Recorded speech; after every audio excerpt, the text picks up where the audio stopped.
가짜 손주를 지키겠다는 그 순간 한혜라는 결국 진짜 딸을 2번 버린 사람이 됩니다.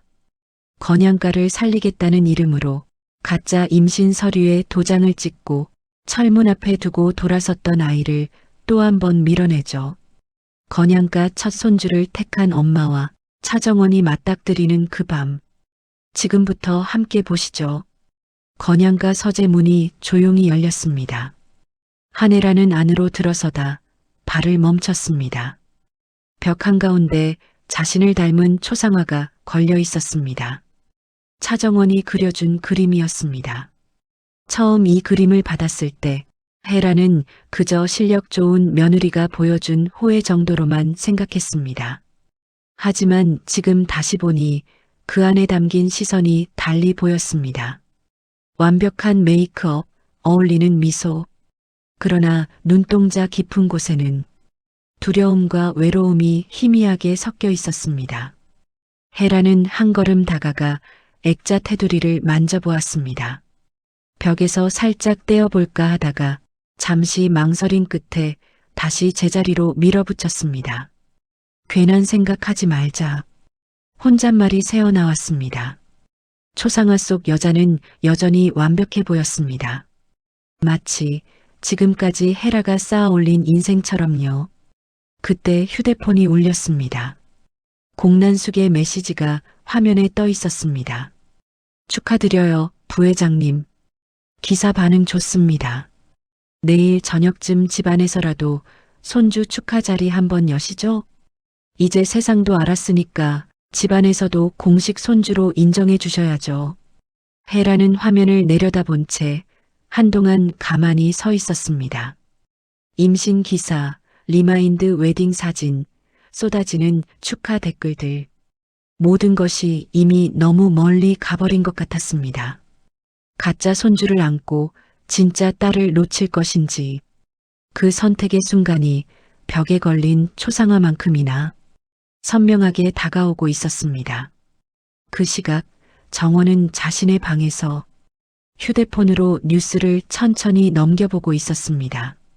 건양그룹 첫 손주 임신, 리마인드 웨딩, 재벌가 새 생명 화제. 기사 제목마다 정원을 향해 너는 이미 지나간 사람이라고 말하는 것 같았습니다. 그러다 알림창 하나가 올라왔습니다. 발신자는 한혜라였습니다. 서재에서 잠깐 보자. 지금 와. 정원은 잠시 눈을 감았다가 길게 숨을 내쉬었습니다. 그래, 피하지 말자. 건양가에서 차기범 딸 차정원으로 살겠다고 한 이상 언젠가는 마주해야 할 사람부터 마주해야 한다. 정원은 조용히 문을 열고 서재로 향했습니다. 서재 안 혜라는 여전히 초상화를 바라보고 있었습니다. 부회장님 찾으셨어요? 정원의 목소리에 혜라는 천천히 돌아섰습니다. 저 그림 내가 그렸지. 네. 꽤 오래됐죠. 그때 넌 나를 어떻게 보고 있었니? 뜻밖의 질문이었습니다. 정원은 잠시 초상화를 바라보다가 혜라를 향해 시선을 옮겼습니다. 처음에는 참 단단한 사람 같다고 생각했어요. 가짜라는 걸 알면서도 진짜로 만들겠다고 버티는 사람. 그러다가 누군가를 철문 앞에 두고 돌아설 수밖에 없었던 사람. 혜라의 손이 초상화 테두리를 더 세게 움켜쥐었습니다. 그걸 지금 왜 꺼내? 우린 겨우 여기까지 왔어. 너도 이제 건양가 사람으로 차기범 딸로 살기로 한 거 아니었니? 정원은 피하지 않았습니다. 맞아요. 그래서 묻고 싶어서 온 거예요. 부회장님이 지키고 싶은 게 뭔지, 가짜 손주인지 아니면 그날 철문 앞에 두고 돌아섰던 그 아이인지요. 혜라의 눈빛이 차갑게 가라앉았습니다. 내가 뭘 안다고 그런 소리를 해? 저도 이제 제가 누군지는 압니다. 가짜 주영채 말고 차기범 씨 딸 차정원으로 이 집에 남겠다고 한 이유도요. 근데 부회장님은 아직 누구 편에 설 건지 선택을 안 하신 것 같아서요. 정원은 한 발 더 다가섰습니다. 가짜 임신을 지키려면 이 집은 또 한 번 누군가를 버려야 할 거예요. 그게 누군지 부회장님도 알고 계시죠? 서재안 공기가 무겁게 가라앉았습니다. 잠시 침묵이 흘렀습니다. 결국 입을 연 쪽은 헤라였습니다. 이젠 내가 상관할 일이 아니다. 또렷한 선이 그어지는 순간이었습니다. 정원은 조용히 숨을 내쉬었습니다. 역시 이 사람은 두 번째 기회가 와도 같은 선택을 하는구나. 정원은 짧게 웃었습니다. 알겠어요. 답은 그걸로 충분해요. 정원은 더 묻지 않고 서재를 나섰습니다. 초상화는 여전히 벽에 걸려 있었지만 정원의 눈에는 그 그림이 그냥 오래된 거짓말 한 장처럼만 보였습니다. 다음 날 저녁 건양과 거실은 분주했습니다. 테이블 위에는 축하 케이크와 와인, 작은 꽃다발이 놓였고 가족들이 하나둘 자리를 채우고 있었습니다. 진태석은 와인잔을 들고 웃었습니다. 뭐 대단한 자리는 아니고 우리 집에 경사가 났으니 조용히라도 축하하자는 거지. 주영채는 배를 살짝 감싸쥐고 앉아 있었습니다. 공란숙은 옆에서 손수건으로 눈가를 훔치며 말했습니다. 우리 영채가 드디어 이 집에 뿌리를 내렸는데 이 정도는 해줘야죠. 그렇지 않으세요, 부회장님?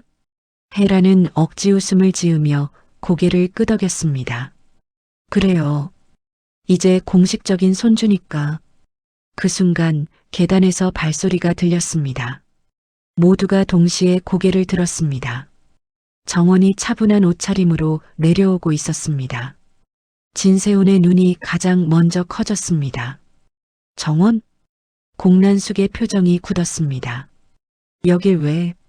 정원은 식탁 한쪽 빈자리에 조용히 앉았습니다. 초대받았어요. 건양가 첫 손주 축하 자리라고 들었거든요. 가짜인지 진짜인지 마지막으로 확인은 해보고 가야 할 것 같아서요. 진태석은 애써 분위기를 수습하려는 듯 웃음을 터뜨렸습니다. 뭐 괜찮지. 지방 경사인데 같이 축하하지. 하지만 잔을 들고 있는 사람들 중 마음 편하게 웃고 있는 사람은 단 한 명도 없었습니다. 식사가 어느 정도 마무리될 무렵 공란숙이 서류 봉투 하나를 꺼냈습니다. 회장님, 이건 병원에서 받은 확인서예요. 혹시라도 누가 시비 걸까봐 깔끔하게 준비해뒀죠. 진태석은 대충 서명과 병원 이름만 훑어보고 고개를 끄덕였습니다. 그래, 이 정도면 문제 없겠지. 정원은 조용히 손을 들었습니다. 회장님, 그 서류. 제가 한 번만 봐도 될까요? 난숙의 눈빛이 날카롭게 바뀌었습니다. 이제 내가 뭘? 진태석이 짧게 막았습니다. 뭐, 한 번 보겠다는데. 괜한 오해 사느니 보여주자고. 서류가 정원의 손으로 넘어왔습니다. 정원은 종이를 펼쳐 한 줄 한 줄을 꼼꼼히 읽었습니다. 환자 이름, 진료 날짜, 병원 주소.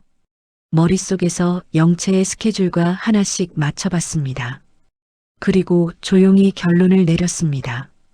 역시 가짜다. 하지만 정원은 바로 입을 열지 않았습니다. 이미 이 집은 친딸 기사와 채용 비리 기사 두 방으로 충분히 흔들려 있었습니다. 이번에는 언론이 아니라 이 집 사람들의 선택이 어디로 향하는지 지켜보고 싶었습니다.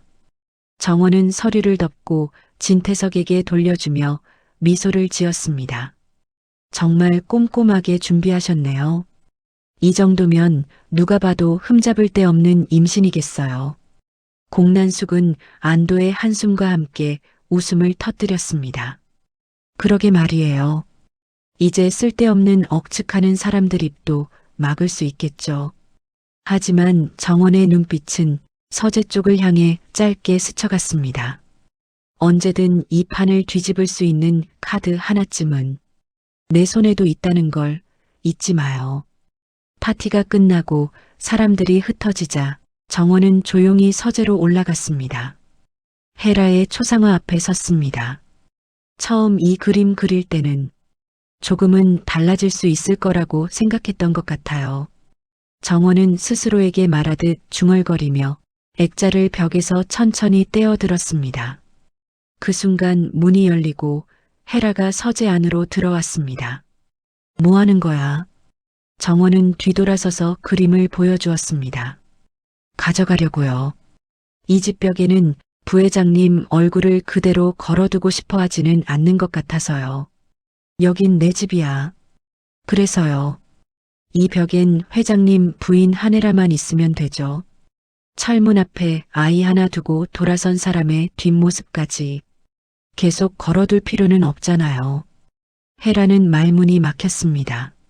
정원은 초상화를 안은 채 문 쪽으로 향하다가 한번 걸음을 멈추고 뒤를 돌아보았습니다. 오늘 선택하셨잖아요. 가짜 손주를 지키는 대신 그날 버렸던 아이는 또 버리신 거. 헤라의 눈가가 흔들렸습니다. 수아야.